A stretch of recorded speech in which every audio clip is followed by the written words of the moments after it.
Bom, irmãos, nós vamos dar continuidade ao livro de Levítico. Nós, até o momento, tivemos a oportunidade de estudar os 3 primeiros capítulos desse livro. E agora nós vamos continuar a partir do capítulo 4. Então, Levítico, capítulo 4. É importante nós lembrarmos que nós passamos por 3 tipos de ofertas até o momento. Nós vimos sobre o holocausto, que seria a oferta queimada do primeiro capítulo, onde nós vemos justamente o animal sendo queimado de forma completa. Depois nós partimos para o capítulo 2, onde nós vimos justamente a oferta de cereal, ou seja, era justamente tomado aquilo de primícia da colheita realizada pelos israelitas, e isso era levado a Deus como oferta, e isso era oferecido justamente de forma agradável diante do Senhor.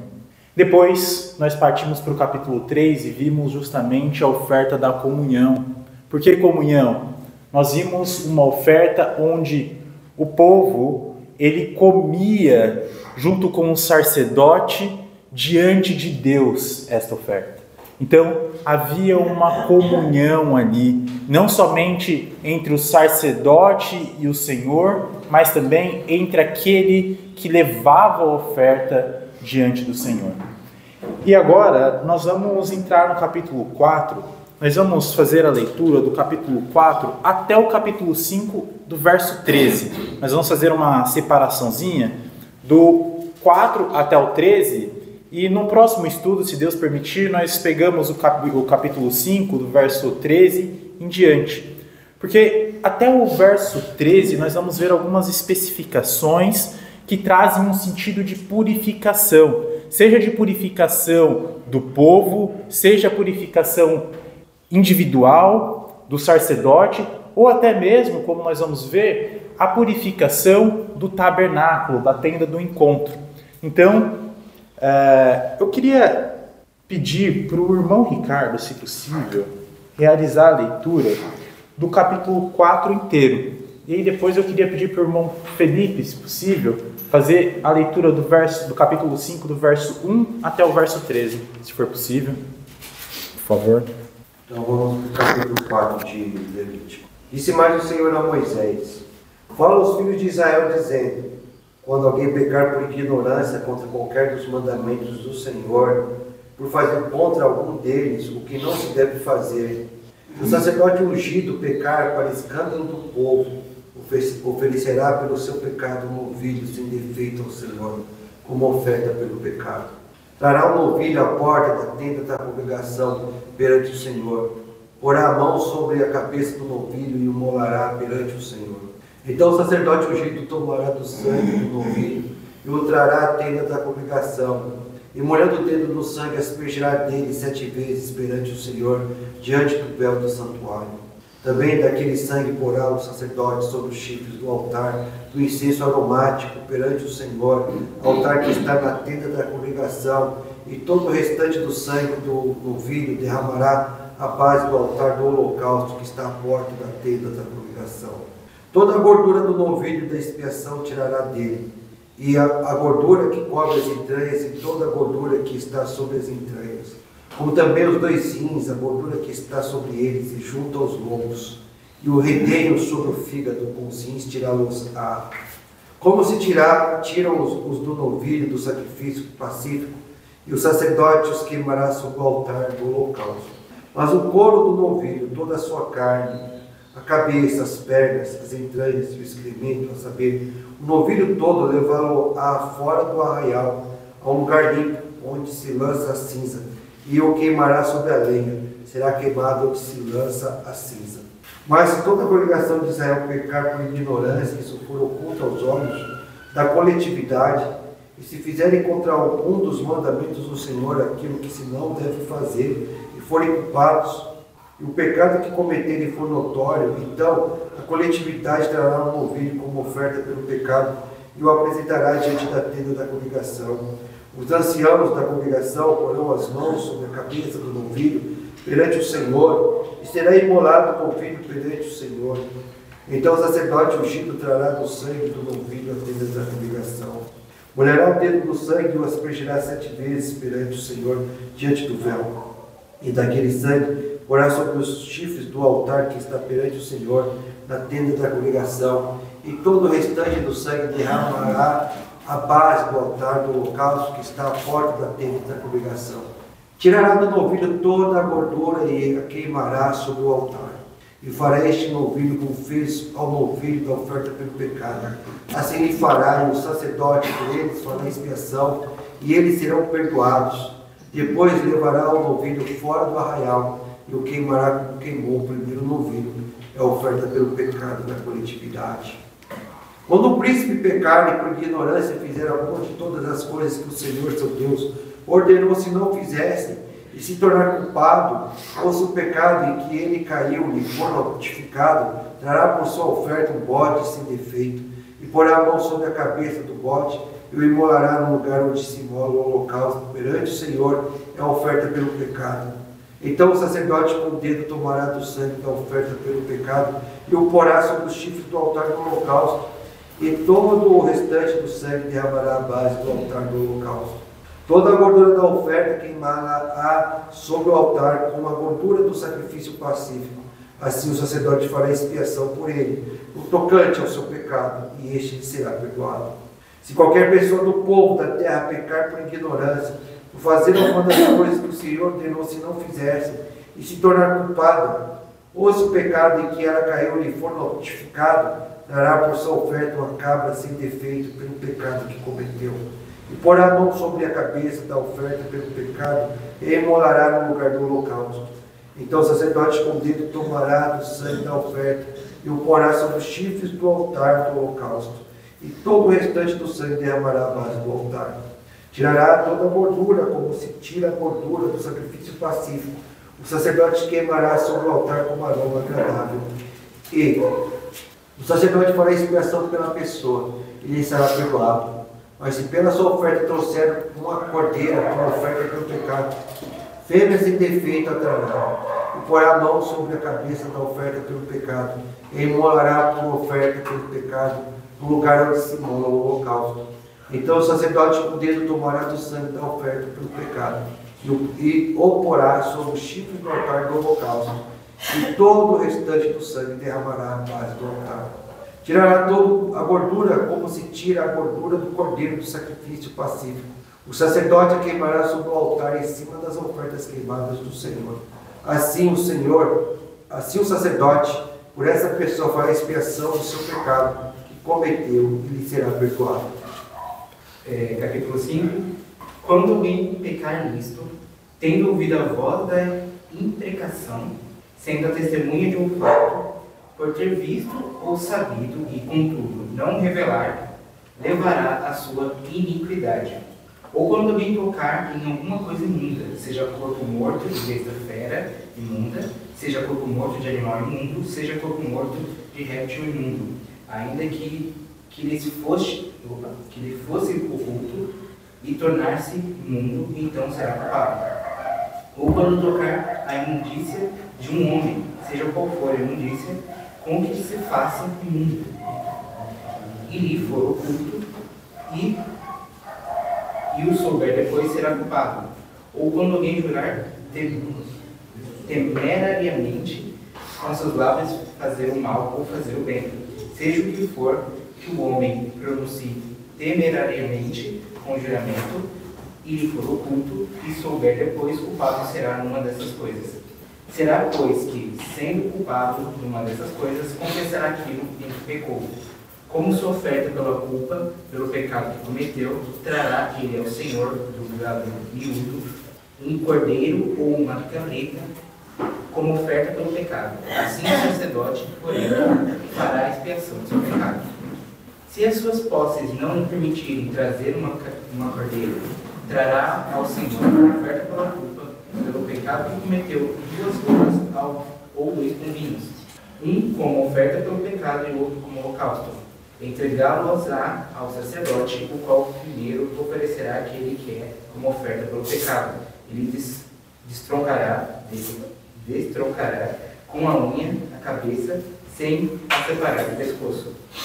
Do sangue da oferta do pecado aspirirá sobre a parede do altar o restante do sangue. Falo-á correr à base do altar e é oferta pelo pecado.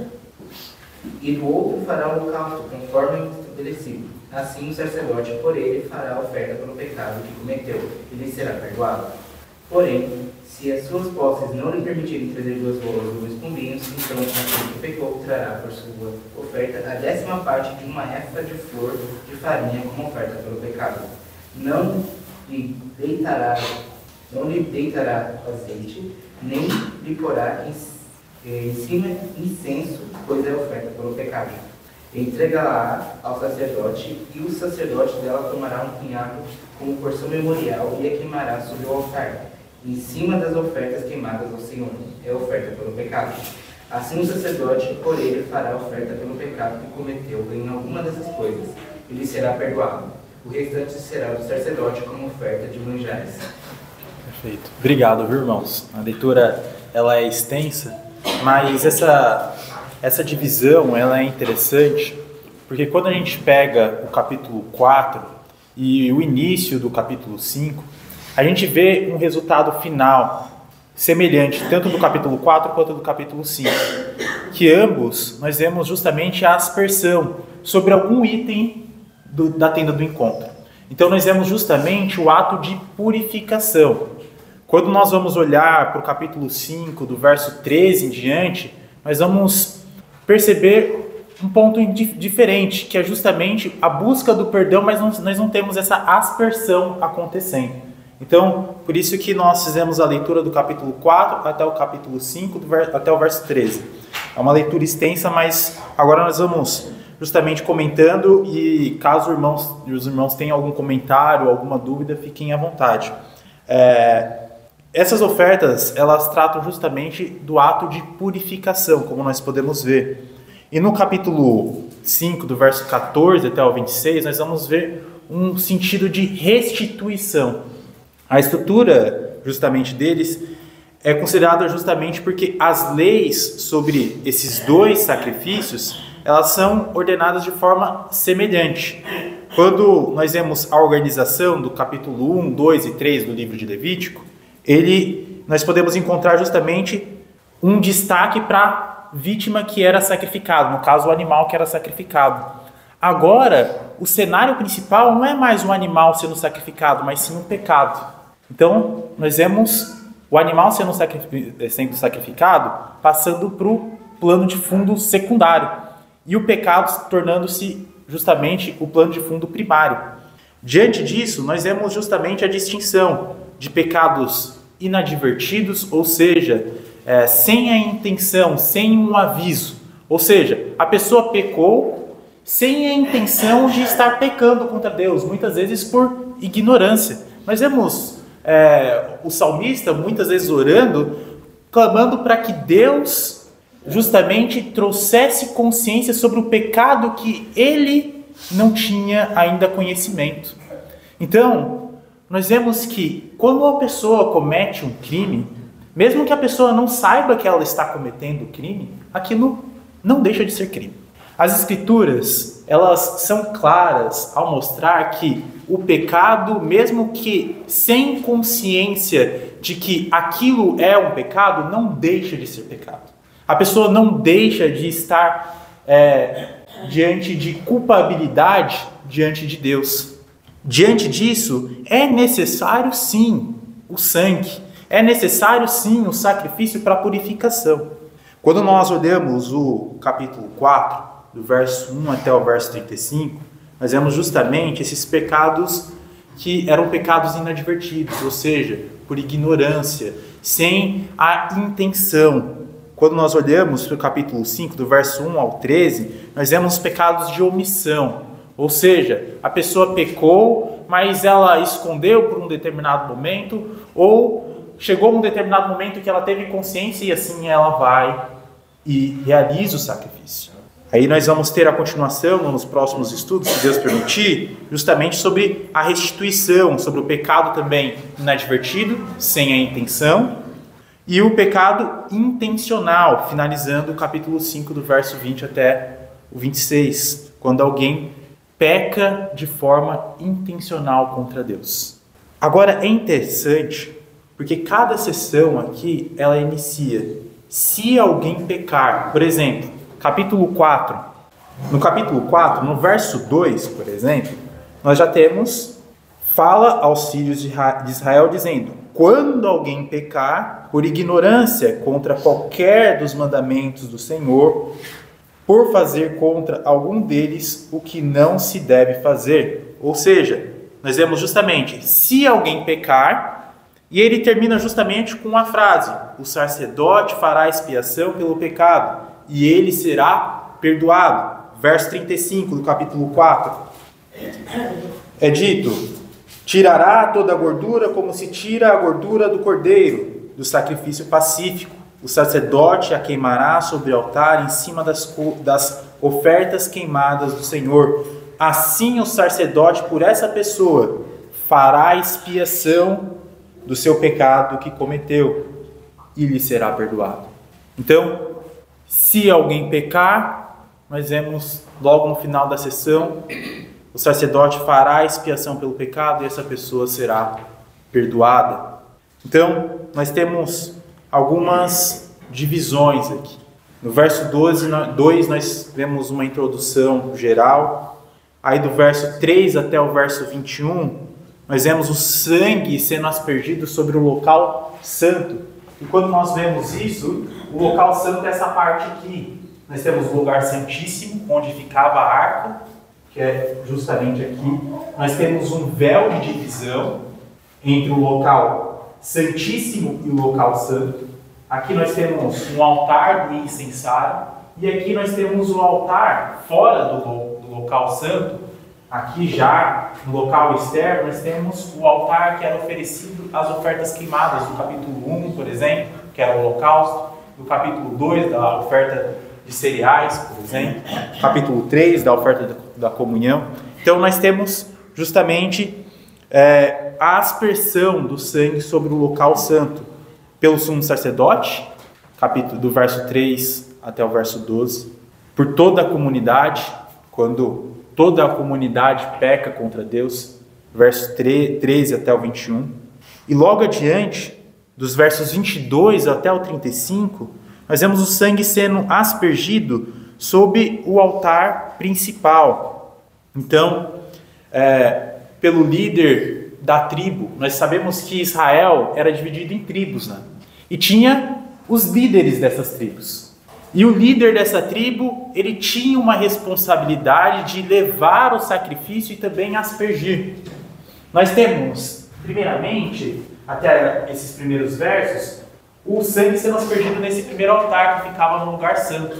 Só que o local santo aqui, nós sabemos que os sacerdotes podiam entrar. Quando nós temos a comunidade pecando e o líder da tribo indo oferecer justamente o sacrifício, o sangue é aspergido sobre o segundo altar que fica no lugar externo. Então, onde era oferecido justamente essas ofertas queimadas. A pessoa comum também oferecia uma cabra, a pessoa ou uma ovelha também. Só que nós vemos também uma divisão interessante. O como Deus demonstra sua graça. Porque não eram todos que conseguiam oferecer uma ovelha. Não eram todos que conseguiam oferecer uma cabra. E aí nós vemos justamente a divisão. Aqueles que podem oferecer uma ovelha, uma cabra, que é um animal que tem um custo maior para a pessoa, oferecem isso. Mas aqueles que não têm a cabra, que não têm a ovelha, vão ficar sem a purificação, vão ficar sem oferecer a oferta ao Senhor? Não.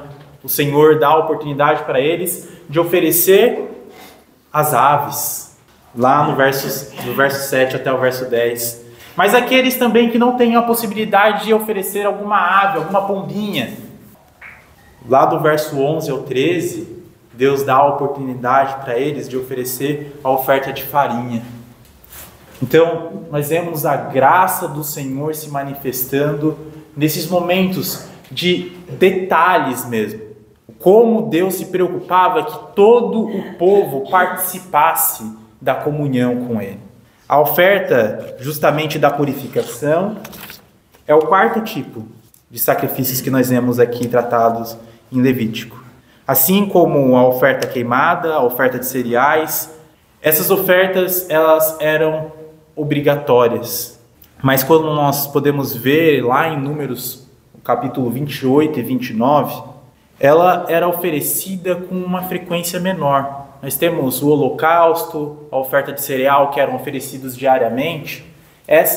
Ela tinha uma frequência menor. Diferente desses sacrifícios, o material queimado no altar, ele tem uma importância menor no que o texto ele traz para a gente. O contexto que traz um destaque maior é justamente o pecado e como ele é revelado diante de Deus e todo o povo. E é interessante, justamente, como nós podemos perceber isso. Quando nós lemos os 3 primeiros capítulos, nós vemos frequentemente. E isso traz um aroma agradável ao Senhor. Aqui no capítulo 4, nós vemos isso somente no verso 31. Quando é dito no verso 31, tirará toda a gordura como se tira a gordura do sacrifício pacífico. O sacerdote queimará sobre o altar como aroma agradável ao Senhor. E o sacerdote fará expiação pela pessoa e lhe será perdoado. Do capítulo 1 até o capítulo 3, nós vemos justamente de forma contínua, sempre falando, um aroma agradável ao Senhor, como aquela oferta era agradável diante do Senhor. Agora no capítulo 4, o contexto principal é o pecado mesmo. A exposição dele, como é necessário justamente a remissão desse pecado, a purificação diante de algo que mancha o nosso aspecto diante do nosso Senhor. A aspersão do sangue no altar ou no véu. E é interessante justamente o termo traduzido aqui como pecado, que é o verbo pecar. Quando alguém pecar contra os mandamentos do Senhor, o que não se deve fazer, nós vemos justamente algo se mostrando diante de Deus e é necessário a propiciação. O que é a propiciação? Nós temos justamente 2 termos, mas a propiciação é o afastamento da ira de Deus. Se nós temos alguém que comete um crime, alguém que comete um assassinato, nós queremos a justiça sobre essa pessoa que comete o assassinato. Diante disso, quando a pessoa peca, a justiça de Deus ainda deve permanecer e ela permanece. Então é necessário a propiciação para que a ira de Deus se afaste. E nós temos justamente o sacrifício dos animais fazendo este papel de afastamento da justiça de Deus, vindo de forma instantânea, como nós vemos no capítulo 10 com os filhos de Arão, por exemplo. Então, diante de tudo isso, irmãos, para a oferta de purificação, nós vemos que era permitido touros, bodes, cabras, cordeiras, rolinhos, pombinhas e justamente também a farinha. Agora, olha que interessante, o ritual ele começava como nos outros sacrifícios. O adorador, aquele que percebia o pecado, ele levava a oferta, ele trazia o animal diante da tenda do encontro, que é justamente essa tenda do encontro. Nós temos o lado externo, que é toda essa parte aqui, e o lado interno, que é essa parte aqui, esse quadradinho aqui. Ele trazia justamente diante do lado externo a oferta dele. E ele colocava a mão sobre a cabeça do animal, como nós comentamos nos estudos passados, justamente se identificando, e ali nós podemos imaginar eles fazendo a confissão do pecado, justamente lembrando como eles pecaram, como essa pessoa pecou contra Deus, então de forma consciente, e colocando a mão sobre a cabeça, ela declarava a razão do sacrifício e matava o animal, degolava ali a cabeça do animal. O restante, justamente, nós vemos os atos que eram realizados com o resto do animal e assim por diante. Nós temos a separação de algumas partes dele. O sangue era jogado contra o altar e parte era recolhido justamente para esse sangue ser jogado contra o altar. E aí nós temos que o sumo sacerdote, ele aspergia, quando o pecado era do sumo sacerdote, ele aspergia sobre o véu. O que acontecia, irmãos? Nós temos o local santíssimo. No capítulo 16, nós sabemos que havia uma oferta, um sacrifício que era realizado anualmente, onde justamente o sumo sacerdote entrava no lugar santíssimo. Mas isso era uma vez ao ano. Então, quando o sumo sacerdote ou o sacerdote pecava, o que acontecia? O sangue, ele era jogado sobre o véu que separava o lugar santo do lugar santíssimo. Então, nós vemos a gravidade daqueles que estavam à frente do trabalho, porque eles tinham que jogar esse sangue diante desse véu que fazia a separação. Então, nós podemos imaginar como aquele local era justamente tomado de sangue. Porque nós sabemos que nós pecamos. Os sumos sacerdotes, eles não eram pessoas diferentes nesse sentido de não pecar. Então, nós podemos imaginar como esse véu, diante dos pecados dos sacerdotes, era manchado de sangue. O aspecto que ficava justamente a tenda do encontro, o lugar santo. Quando os líderes e as pessoas comuns também esfregavam o sangue diante do altar, no pátio externo, que era esse daqui. Mais uma vez, o sangue que ficava naquele local, diante dos chifres que ficavam nesse altar. Então, diante de tudo isso, irmãos, esses atos, eles trazem justamente o foco sobre a purificação, porque nós sabemos que o sangue purifica. O restante do sangue, ele era despejado na base do altar da oferta queimada. A gordura era queimada como aroma agradável ao Senhor. Quando os sacerdotes eles ofereciam essa oferta, o restante do animal, o couro, a carne, a cabeça, as vísceras, o esterco, era levado para fora do acampamento. Isso nós vemos o verso 12 e o verso 21. Isso traz justamente um aspecto interessante, porque pode trazer alguns significados de como o pecado contaminava e como esse pecado deveria ser tirado da presença de Deus. Nós sabemos que a tenda do encontro é onde Deus se manifestava na antiga aliança. Então era necessário que quando esse sacrifício era realizado, parte desse sacrifício onde o pecado era transferido sobre o animal, partes desse animal era levado para fora da presença do Senhor, fora do acampamento e jogado e queimado fora da presença do Senhor. Porque isso, mais uma vez, manchava a imagem diante do povo de Deus e o Senhor. E o restante era comido pelos sacerdotes. Pobres podiam fazer justamente, oferecer a farinha e queimava-se uma porção memorial no altar e o restante era comido pelos sacerdotes, no capítulo 5, do verso 11 ao 13.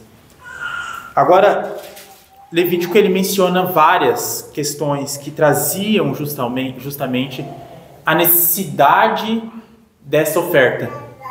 E principalmente a necessidade individual dessa oferta. Uma mulher, por exemplo, ela impura, quando ela estava ali contaminada muitas vezes pelo fluxo de sangue, era necessário a purificação. E é interessante porque a impureza não necessariamente ela está ligada ao pecado. Nós sabemos que a mulher ela tem justamente ciclos na vida dela.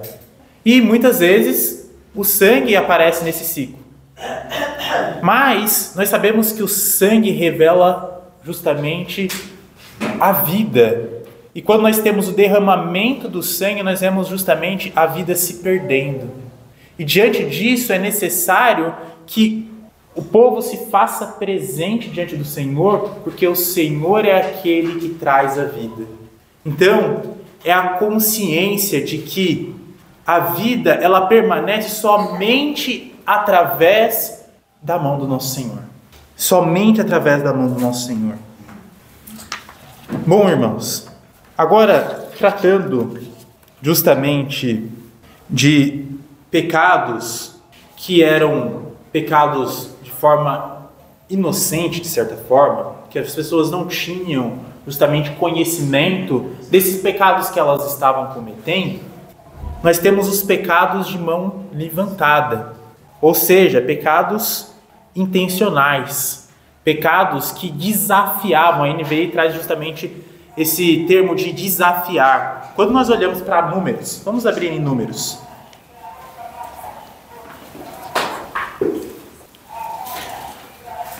Números capítulo 15.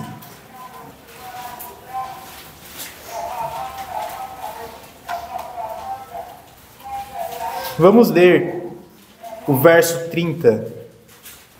É dito o seguinte. Números capítulo 15, verso 30. Mas a pessoa que fizer alguma coisa atrevidamente, quer seja dos naturais, quer dos estrangeiros, injuria o Senhor tal pessoa, será eliminada do meio do seu povo. Então, nós vemos pecados aqui que não eram perdoados. Diante de pecados, muitas vezes, por ignorância, pecados que a pessoa não tinha conhecimento, havia aqueles pecados que as pessoas realizavam intencionalmente, de forma atrevida, de forma desafiadora, como se a pessoa estivesse desafiando o poder de Deus. Esses pecados, eles não tinham perdão, a pessoa era eliminada diante do povo. Agora, o mais interessante, nós vemos frequentemente no capítulo 4, que esses pecados, se alguém pecar contra a lei do Senhor. E olha a atitude que o Senhor, ele faz para que o seu povo lembre desses mandamentos. Lá, e ainda em Números, capítulo 15, agora vamos ler o verso 37, Números ainda, capítulo 15, versos de 37 até o 41, é dito o seguinte: se o disser a Moisés, fala aos filhos de Israel, e dize-lhes que nos cantos das suas vestes façam borlas pelas suas gerações, e as borlas em cada canto presas por um cordão azul, e as borlas estarão ali para que, vendo-as, vos lembrais de todos os mandamentos do Senhor, e as cumprais. Não seguireis os desejos do vosso coração, nem os vossos olhos, após os quais andais adulterando, para que vos lembrais de todos os meus mandamentos e os cumprais. E santos sereis a vosso Deus.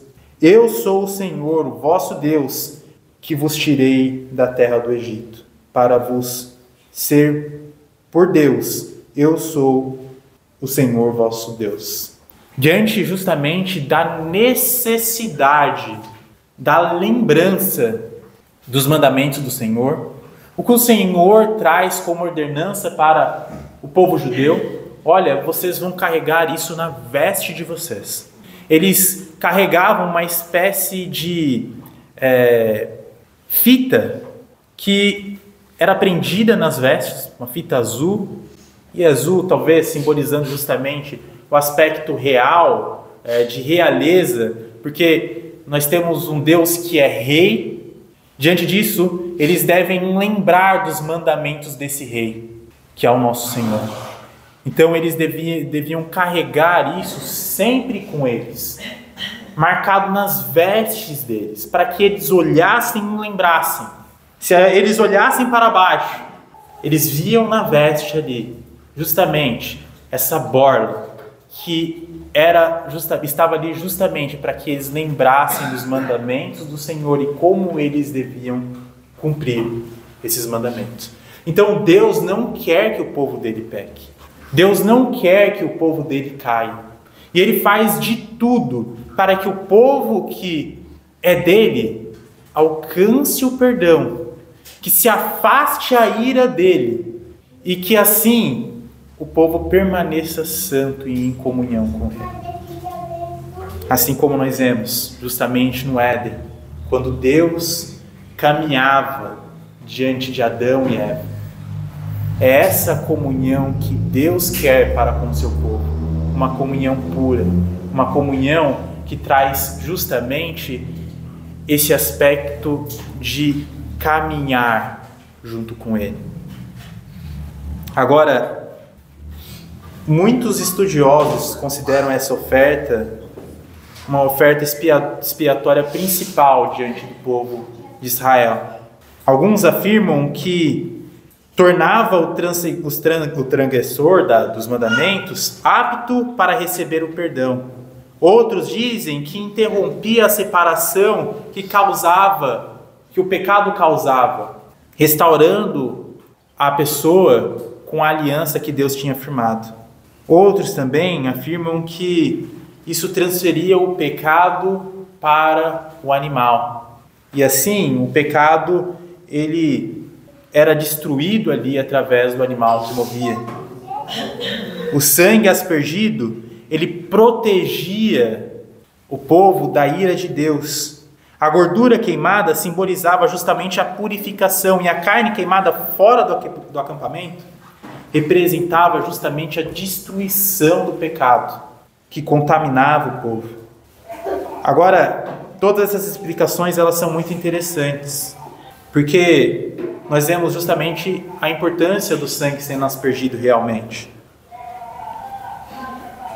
A Bíblia, ela mostra claramente que a oferta, ela está ligada sim à purificação, especialmente das contaminações corporais, por exemplo, para que o povo não morra em sua impureza e para que o tabernáculo não seja profanado. No capítulo 15 de Levítico, nós vemos justamente essa preocupação de que o tabernáculo, onde a presença do Deus, do nosso Senhor, se manifestava, deveria permanecer puro. Esperar passar.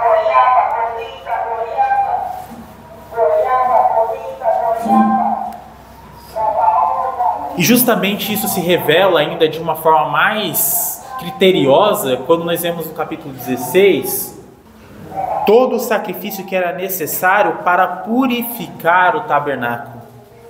Lá 16, verso 19 é um exemplo, onde tudo era limpado por conta justamente dos pecados dos israelitas que trazia impureza diante de Deus. Nós devemos ter a consciência que o pecado do ser humano contamina. A morte de Nadab e Abiú no capítulo 10 de Levítico mostra que a impureza, a desobediência trazem a morte diante de um Deus santo. Deus não é contaminado. Isso é interessante nós observarmos. Mas o homem, o espaço aqui no caso, ele era sim contaminado. O espaço santo era contaminado justamente por conta da transgressão do homem. E a ira de Deus, ela se manifestava quando isso não era tratado, justamente quando a pessoa ela não via e não dava devida importância por quebrar os mandamentos do Senhor. Isso deve nos trazer a consciência de que nós devemos sempre dar a devida importância diante das quebras que nós realizamos dos mandamentos do Senhor. Isso passar despercebido, mesmo quando se toma consciência de um pecado que no momento que nós cometemos, nós não sabíamos que era pecado, deve ser algo que deve ser levado diante de Deus e deve-se haver confissão, deve-se haver arrependimento.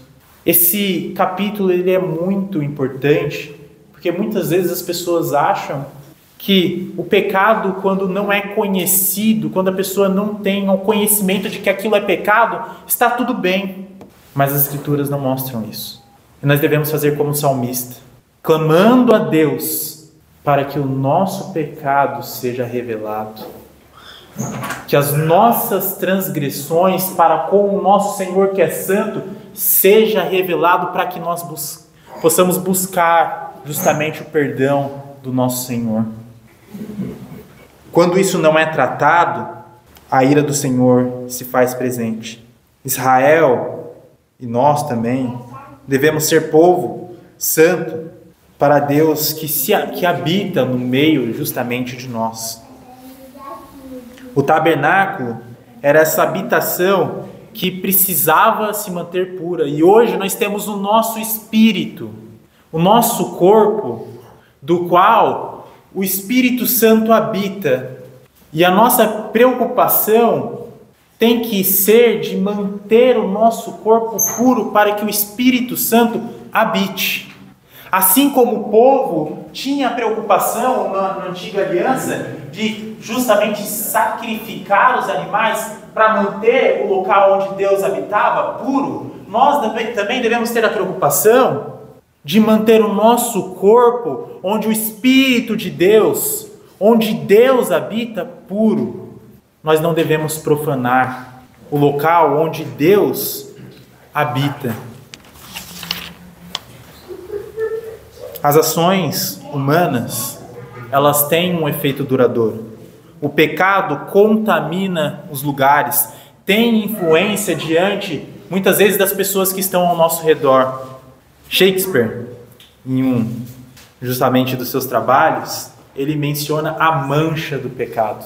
E é bonito esse termo, porque, na verdade bonito não, mas interessante esse termo, porque o nosso pecado traz realmente a mancha. Quando nós vemos todo o pecado sendo realizado aqui, o sangue era aspergido sobre o véu que era limpo, que era preparado com todo o cuidado, e nós vemos isso justamente no Êxodo, a preocupação de como era construído cada parte do tabernáculo. Tudo isso era manchado por conta do pecado que individualmente nós cometemos, que o povo cometia, que aqueles que estavam à frente do trabalho, como os sacerdotes, cometiam. Então, irmãos, é importante termos tudo isso em mente. Quero abrir para comentários, que os irmãos tiverem dúvidas, fiquem à vontade. Sim, o Senhor mudou muitos aspectos, né? O que acontecia antes, agora na época de Cristo. Mas a Bíblia fala dos Velhos Testamentos que é sombra das coisas que viriam de vir, né? Por mais que buscar o estranhamento, uma coisa fica evidente aqui. A gente pode até não entender muitos detalhes aqui, por que de muitos detalhes, mas uma coisa fica evidente aqui. A gente pode linkar com o pecado. E a gente pode pensar nesse mundo de libertinagem, a gente pode pensar, mas para que tanto barulho por causa de alguns erros, por causa de pecado, né? Mas aqui deixa claro que não pode ficar, não adianta, não dá para você ficar vivendo na vida que você quer, pecando, né? E não vai ter um preço. Os judeus, eles se submetiam justamente a tudo isso, porque eles não queriam viver sob maldição, sob a maldição de Deus. E é importante a gente estudar isso aqui, para a gente saber que há um preço, né? A gente tem que colocar freios morais na gente, freio de Cristo, né? Do Evangelho, né? E nos arrependermos e pagarmos, Jesus pagou o preço, pagaram para a gente, mas existe uma parte do ser humano que deve se esforçar para abandonar o pecado. Então, isso aqui mostra isso, pelo menos do que está aqui, isso fala muito nesse sentido. Tem outro ponto também que eu vejo que é muito importante, interessante, sempre tenha o esforço do homem para se reconciliar, minimamente. Deus sempre dava a oportunidade de que ele acessasse as diversas categorias de pessoas e tipos de infrações que se cometem. Deus dava uma chave, uma possibilidade, um caminho para que ele se voltasse para Deus novamente, né? Mas eu sou sacerdote, eu tomo mais cuidado, mas ainda assim eu lidero um povo, eu tenho autoridade sobre o povo que Deus me deu sobre esse povo, ainda assim você é falho, né? Eu sou muito pobre, eu não tenho ovelha, carneiro, cabra, nem passarinhos. Traz o efa da farinha, né? Quando o homem pecou lá no jardim, Deus amaldiçoou a terra. Maldita é a terra, lá no capítulo 4, maldita é a terra por causa do teu erro, né? Com o suor do teu rosto você vai conseguir o sustento. Então, em última instância, né, é por causa do esforço do homem quando ele leva o Éfa também. É como se fosse o próprio sangue, né, do esforço dele de ter trabalhado, produzido, Deus permitiu que produzisse, ele cultivava a terra para ele fazer essa oferta, né? Então o homem acaba se englobando nessas grandes possibilidades de erro, mas muito mais é a graça de Deus que oferta a possibilidade de que ele se reconcilie, né, e volte para Deus. E como o Ricardo disse, o perigo, né, a sombra do Velho Testamento mostra, olha, mas eu não sabia. Talvez a lei dos homens permita que a pessoa seja justificada, inocentada. Olha, eu não sabia que isso era a lei. Eu vou em outro país, eu sou estrangeiro, cometi esse erro, eu não sei, né? Mas você errou. Tem um caminho para vocês corrigir. Faça isso e não faça mais dessa forma. Né? Então o plano perfeito de Deus engloba todas as possibilidades ruins que às vezes o homem cria por causa da incredulidade e da dureza do coração. Perfeito, perfeito. Mais algum comentário ou dúvida? Agradeço aos irmãos. Sim, irmão? Só a questão do sangue, né? Que o homem colocou que era fora também, nem lá dentro, né? Do véu. Eu fiquei pensando na questão do cheiro também, né? Porque quando, por exemplo, em casa, vai preparar alguma carne, se algum sangue escapa na pia, dependendo, fica o cheiro ruim, né? Isso traz mosca, né? Então eu acredito que não era um local limpo, assim, era um local, por mais que tinha todo cuidado, era um local que demonstrava que aquele sangue estava ali por causa do pecado. Traz um cheiro ruim. Claro que o pecado, em termos de cheiro, enfim, é muito mais fedorento, como se diz assim, do que os próprios sangue, né? Mas ali é uma lembrança, né? Exato. Está imundo, assim, está fedido por causa dos pecados de vocês. E de todos, né? Não era só do povo. Até o sacerdote mesmo era exemplo do povo. Né? Quando jogava ali aquele sangue, era para que o povo também olhasse para aquele. Por mais que era um homem de Deus, estava à frente, ele também errava.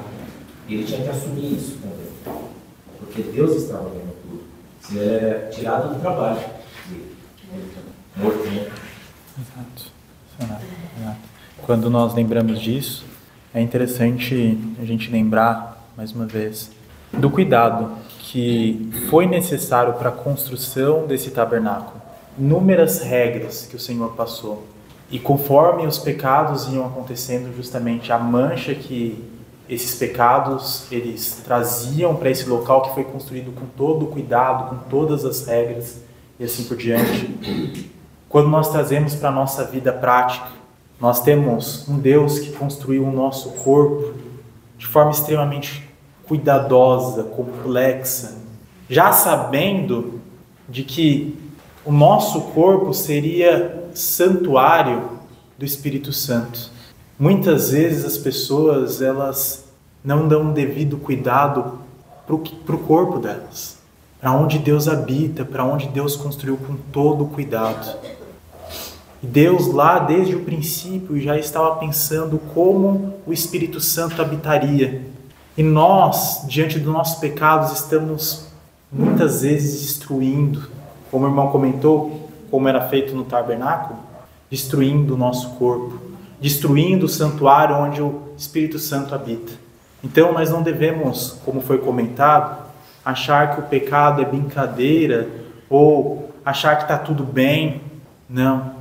Nós precisamos ter o devido cuidado, porque as coisas que nós fazemos por meio do corpo, quando são cometidas contra Deus, corrompem esse local onde Deus ele quer habitar. Então é necessário que nós busquemos Ele, para que Ele purifique novamente esse santuário que muitas vezes nós pecamos contra o nosso Senhor e corrompemos. Quero finalizar por aqui. Que Deus nos abençoe para que nós possamos viver uma vida reta diante do nosso Senhor. Obrigado pelos comentários, irmãos.